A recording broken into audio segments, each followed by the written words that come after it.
What does rock bottom look like when you live in paradise? In this video, we're going to go over rock bottom and how it feels when you live in the Philippines and you hit rock bottom. I live in Cebu, Philippines. I have the beach, the tropical weather, and the life I once dreamed about. And somehow I'm at rock bottom. When I came to the Philippines this time, I came with about $60,000. And the plan wasn't to blow through it. I wanted to marry my wife, build a life here, and ideally get myself into an even stronger financial position while I was doing it. I had investments, I had plans, I had time. And then the crypto market went the other direction. And looking back, the market going down wasn't actually the thing that screwed me. See, I didn't adapt. I kept thinking the investments would come back. I kept thinking eventually this is going to turn around. And if you ever bought crypto or any of that type of stuff, stocks, you know what I'm talking about. It's when you become a believer and you believe too hard for too long, and then you just forget that you can't just hold. You got to sell at some point. But I didn't do that. I just kept holding.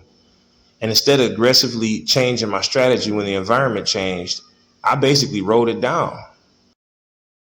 I could have taken the money out. I could have focused on trading. I could have started my business earlier. I actually started Expat Builder, but by the time I really got serious about it, my financial position was already much worse. And while all of this was happening, my life here was changing too. I got married. I was building a family.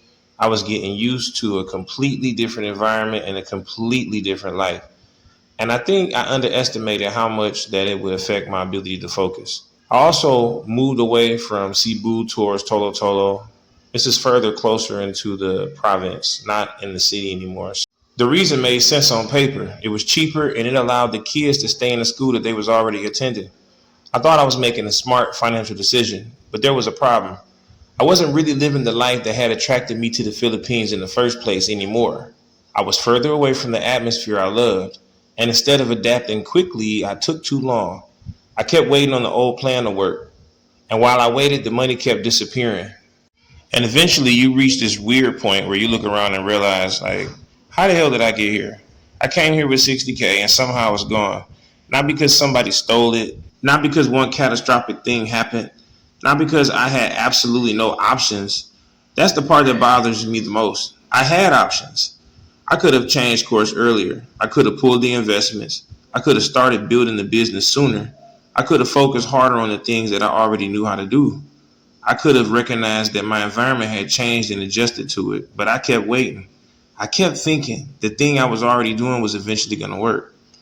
And that's what rock bottom looks like for me. It's a really sad, dark place to be in where you just keep, trying to make something work that don't work. You know what I mean?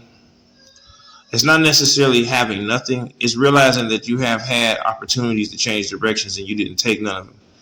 And by the time you realize this, you lost a tremendous amount of time, money, and energy and momentum. And that's a much harder thing to accept because you can't blame the market for all of it. You can't blame Cebu. You can't blame the Philippines. You can't blame my family. And at the end of the day, I didn't adapt fast enough. But here's the thing. I'm not telling this story because I want somebody to feel sorry for me. I'm actually telling it because I think there's a lesson here that I wish somebody had forced me to see earlier. I didn't need more information. I had plenty of information. What I needed was somebody outside of my situation who could look at everything I was doing and say, dude, what are you doing? Somebody who understood what it was like to be an American trying to build a life over here. Someone who could look at the money, the business, the family, the location, the opportunities, all of it, and help me see what I couldn't see because I was standing in the middle of it. And that's actually why I started doing one-on-one strategy calls. And I want to be really clear about what these calls are. They're not a cry for help. They're not for somebody who's sitting there waiting for somebody else to fix their life. They're picking up a hammer moment. It's for when you know something needs to change. You're drifting.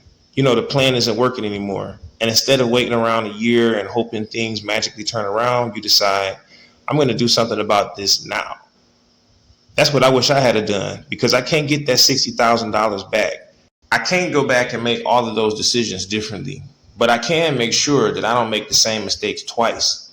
And maybe I can help you avoid making it once. If you're at that point, That's what the strategy call is for. We'll look at your actual situation, figure out what's working, what's not, and what needs to change before you end up at the point where I ended up at.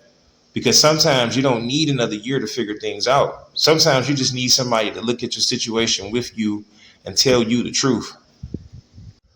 Now, if you got value from this video, do me a favor, hit that subscribe button, hit the bell while you at it so you can get a notification every time I drop some of this material. Sometimes it's time sensitive, you don't want to miss out. Make sure you hit that like button and drop a comment and let me know what your rock bottom looks like. Now, I left that one-on-one call. The link is in the description. All you got to do is go to the description, click the link, and drop your email to get started. But I hope that, if you ever end up in a situation like this, you have somebody there for you. And that's what I'm planning on being. I plan on being there for you if you ever need my help. So I love Philippines. It wasn't Philippines' fault. It was nobody's fault. It was my own fault. And hopefully I can help you prevent making same mistakes that I made.